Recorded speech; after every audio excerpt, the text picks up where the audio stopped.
Olá, pessoal! Hoje iniciamos o nosso estudo do segundo livro do Novo Testamento, que é o livro de Marcos. Então, faremos hoje o estudo do capítulo 1. Para começarmos, vamos orar? Pai Celestial, apresentamos ao Senhor o estudo do livro de Marcos. Pedimos, Pai, que seja o Senhor, através do Espírito Santo, a nos conduzir nesse estudo.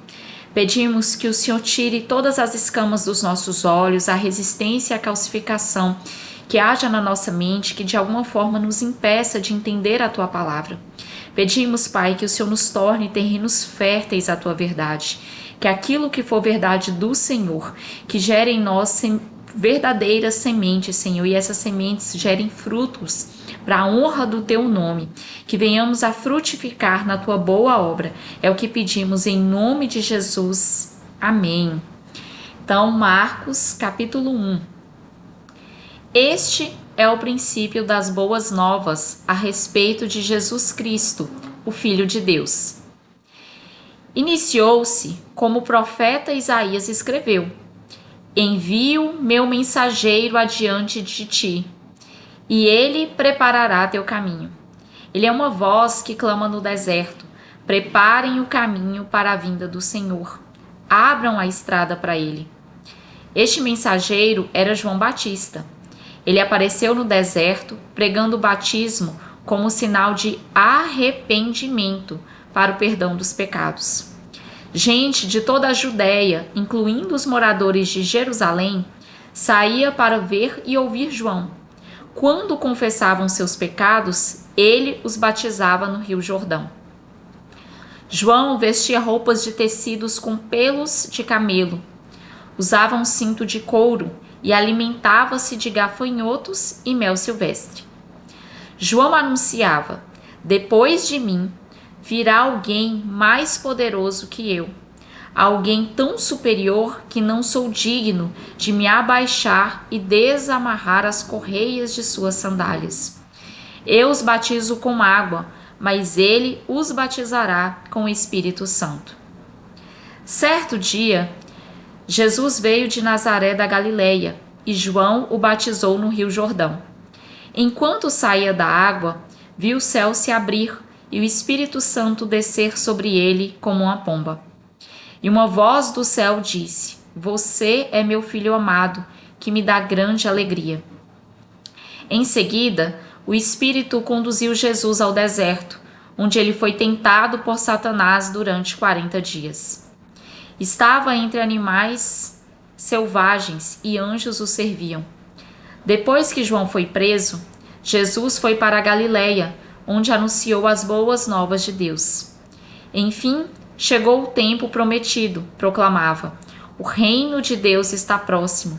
Arrependam-se e creiam nas boas novas. Enquanto andava à beira do mar da Galileia, Jesus viu Simão e seu irmão André. Jogavam redes ao mar, pois viviam da pesca. Jesus lhes disse: Venham, sigam-me, e eu farei de vocês pescadores de gente. No mesmo instante, deixaram suas redes e o seguiram. Pouco mais adiante, Jesus viu Tiago e João, filhos de Zebedeu, consertando redes num barco. Chamou-os de imediato, e eles também o seguiram, deixando seu pai Zebedeu no barco com os empregados. Jesus e seus seguidores foram à cidade de Cafarnaum. Quando chegou o sábado, entrou na sinagoga e começou a ensinar. O povo ficou admirado com seu ensino, pois ele falava com verdadeira autoridade, diferentemente dos mestres da lei. De repente, um homem ali na sinagoga, possuído por um espírito impuro, gritou: Por que vem nos importunar Jesus de Nazaré? Veio para nos destruir? Sei quem é você, o Santo de Deus. Cale-se, repreendeu Jesus. Saia deste homem. Então o espírito impuro soltou um grito, sacudiu o homem violentamente e saiu dele. Todos os presentes ficaram admirados e começaram a discutir o que tinha acontecido. Que ensinamento novo é esse? Perguntavam. Como tem autoridade, até os espíritos impuros obedecem às ordens dele. As notícias a respeito de Jesus se espalharam rapidamente por toda a região da Galileia. Depois que Jesus saiu da sinagoga com Tiago e João, foram à casa de Simão e André. A sogra de Simão estava de cama com febre. Imediatamente falaram a seu respeito para Jesus. Ele foi até ela, tomou-a pela mão e ajudou-a a levantar-se. A febre a deixou e ela passou a servi-los. Ao entardecer, depois que o sol se pôs, trouxeram a Jesus muitos enfermos e possuídos por demônios. Toda a cidade se reuniu à porta da casa para observar. Então, Jesus curou muitas pessoas que sofriam de diversas enfermidades e expulsou muitos demônios. Não permitia, porém, que os demônios falassem, pois sabiam quem ele era. No dia seguinte, antes do amanhecer, Jesus se levantou e foi a um lugar isolado para orar. Mais tarde, Simão e os outros saíram para procurá-lo. Quando o encontraram, disseram: todos estão à sua procura. Jesus respondeu: devemos prosseguir para outras cidades e lá também anunciar minha mensagem. Foi para isso que vim. Então ele viajou por toda a região da Galileia, pregando nas sinagogas e expulsando demônios. Um leproso veio e ajoelhou-se diante de Jesus, implorando para ser curado. Se o Senhor quiser, pode me curar e me deixar limpo. Cheio de compaixão, Jesus estendeu a mão e tocou nele. Eu quero, respondeu. Seja curado e fique limpo. No mesmo instante, a lepra desapareceu e o homem foi curado. Então Jesus se despediu dele com uma forte advertência: não conte isso a ninguém. Vá e apresente-se ao sacerdote, para que ele o examine. Leve a oferta que a lei de Moisés exige pela sua purificação. Isso servirá como testemunho. O homem, porém, saiu e começou a contar a todos o que havia acontecido. Por isso, em pouco tempo, grandes multidões cercaram Jesus, e ele já não conseguia entrar publicamente em cidade alguma. E embora se mantivesse em lugares isolados, gente de toda parte vinha até ele. Então, pessoal, para quem nunca leu a Bíblia, que essa está sendo a primeira vez, vocês vão ver que as histórias elas acabam se repetindo. E isso tem um propósito. Por que as histórias se repetem? Cada livro foi escrito por um autor diferente. E esses autores são testemunhas diferentes relatando os mesmos fatos. Eu não sou advogada, nem da área do direito, mas no meio jurídico sabe-se que é necessário mais de uma testemunha para que um fato seja considerado, como verídico. Então, quanto mais testemunhas, mais dá respaldo para esse fato ser verídico. Testemunhas contando a mesma versão. E aí vocês vão ver ao longo do Novo Testamento que as histórias vão se repetindo mesmo, porque os autores são pessoas diferentes que viveram em épocas diferentes, mas muitos que viveram em épocas diferentes, outros que viveram na mesma época, mas que relatam as mesmas histórias. Não vão relatar, obviamente, com as mesmas palavras. E isso também é muito importante. Por quê? Se eu conto uma história, vamos supor, nós estamos vendo uma cena na rua. Um carro passa e atropela um cachorro, por exemplo. Eu vou contar essa cena da forma como eu vi. Você, às vezes, vai perceber outros detalhes. Passou uma bicicleta, essa bicicleta distraiu o motorista do carro e foi isso que causou o acidente. Aí outra pessoa vai perceber que o cachorro, ele estava atrás de comida, que estava no meio da pista. E aí foi isso que favoreceu o acidente também. Mas todos vão contar que um carro atropelou um cachorro. Entendeu? Então, por que eu estou dando esse exemplo? Ao longo do Novo Testamento, nós vamos ver que vários livros a história se repete, mas vão sendo acrescentados detalhes. E esses detalhes não significam que a história seja uma mentira, porque a essência da história sempre é a mesma. Ao contrário, cada pessoa que visualizou aquela cena vai acrescentar os detalhes que foram importantes para ela, entende? Isso só torna a Bíblia, o relato bíblico, ainda mais verídico. Porque pensa comigo, se todos contassem a mesma história igualzinho, com as mesmas palavras, do mesmo jeito, com certeza não teria como essa história ser verdadeira. Essa história seria uma armação, porque todos decoraram um texto, entende?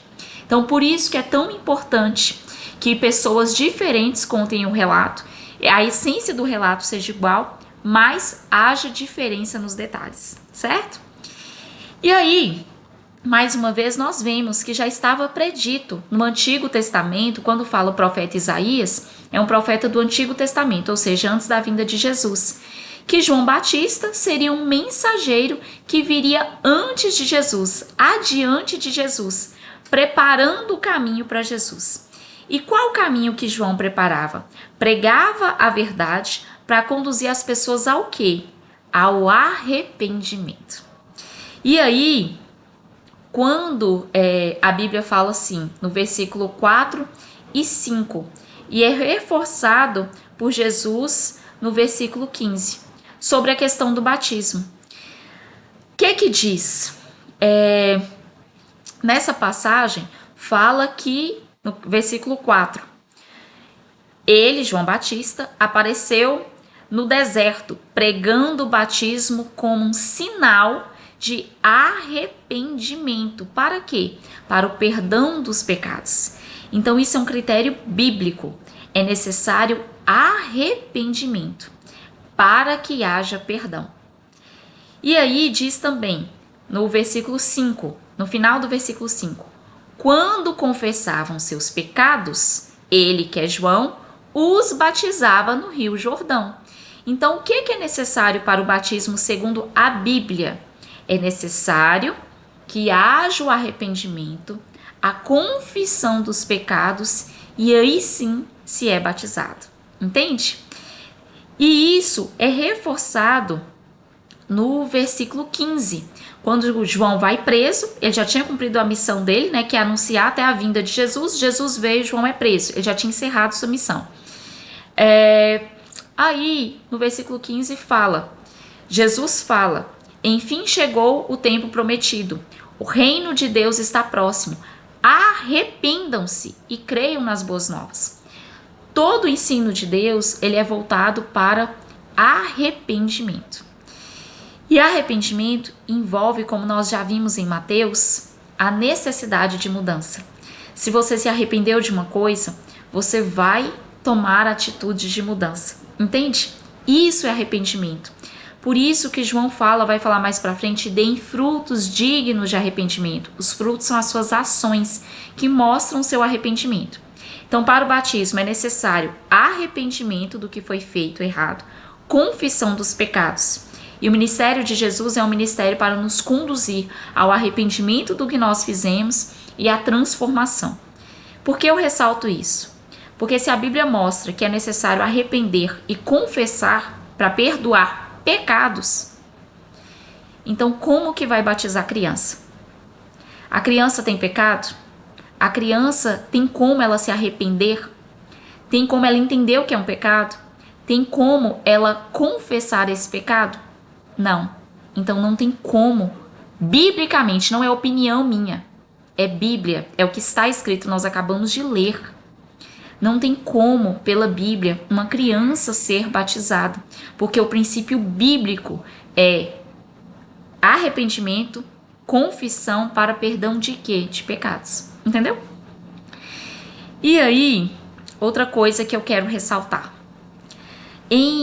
No versículo 7 desse capítulo, fala que João falava que depois dele viria alguém maior, mais poderoso do que ele, e que ele não era digno nem de desatar as correias das sandálias dessa pessoa. Essa pessoa é Jesus, né? Por que que eu estou enfatizando esse versículo? Ao longo da Bíblia, vocês vão ver que todos os líderes, todos os profetas, todos os pregadores sempre tiram a glória de si e apontam a glória para Deus. E isso é algo muito importante. Toda e qualquer pessoa que se diga pregar Deus, pregar a verdade, mas aponte a glória para si, então é a minha oração que vai ter resultado. É a minha pregação que vai ter efeito. É o meu chamado que é mais poderoso. Sou eu quem faço. Quando eu chego, a coisa acontece. Cuidado. Nenhum pregador da palavra na Bíblia aponta para si. Todos apontam para o Senhor. Entendeu? Então fiquem atentos, tá? O único que aponta para si na Bíblia é o diabo. Entendeu? Então fiquem atentos, pessoal. Não se deixem ser enganados, tá? Pessoas que apontam a glória para si, pegam a adoração para si, ou falam que são algum intermediário entre você e Deus. Isso não está na Bíblia, é contra a Bíblia. O único intermediário pela Bíblia entre você e Deus chama-se Jesus Cristo. Qualquer pessoa que for pregar para você, ela tem que te conduzir a Jesus, a Jesus. Se ela te conduzir a qualquer outro lugar, a qualquer outra pessoa que não Jesus, corra dessa pessoa, entendeu? E aí, eu quero enfatizar também por que eles ficavam tão admirados no versículo 23 ao 26, quando Jesus expulsa um demônio. Porque no Antigo Testamento, quando nós formos ler, vocês vão ver que em nenhum momento demônios são expulsos. Só quando Jesus vem, a partir de Jesus, é que os demônios começam a ser expulsos. Porque a autoridade foi devolvida através de Jesus, entendeu? A autoridade que tinha sido tomada de Adão por causa do pecado dele. E aí por isso que as pessoas se assustam e falam: que ensino novo é esse? O ensino novo é expulsar demônios através de Jesus. E também fala no versículo 25 e 26 que Jesus expulsava, mas mandava os demônios calarem. Por quê? Porque no versículo 24 nós vemos, o diabo fala: eu sei quem você é o santo de Deus. Como o diabo sabia? O diabo sabia não porque Jesus tinha a mesma forma aqui que tinha lá no céu, mas porque ele já conhecia Jesus do céu. Porque o diabo é o quê? Um anjo caído. Entendeu? E aí, aí ele sabia da promessa, sabia que conhecia Jesus do céu. Entendeu?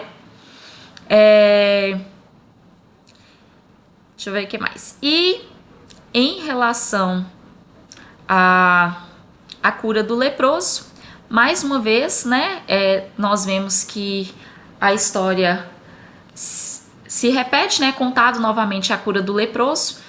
O leproso, a lepra era uma doença que não tinha cura. Não tinha naquela época cura como hoje, né, tem tratamento. Na época não tinha.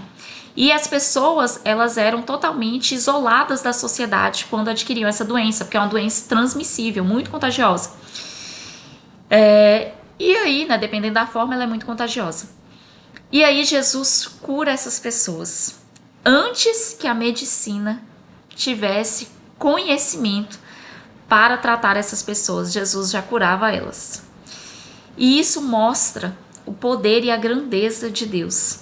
Jesus, aquelas pessoas que estavam estigmatizadas, isoladas da sociedade por causa da sua doença, Jesus as cura e as traz de volta para a sociedade através do seu milagre, certo? Então, mostrando mais uma vez que para Deus nada é impossível e Deus está além de toda força humana, de toda força da ciência, de toda força da medicina, porque Ele é Deus, Ele tem todo o poder, um poder que está muito acima do poder de qualquer ser humano. Certo, pessoal? Então por hoje é só. Até Marcos capítulo 2. Um abraço para vocês.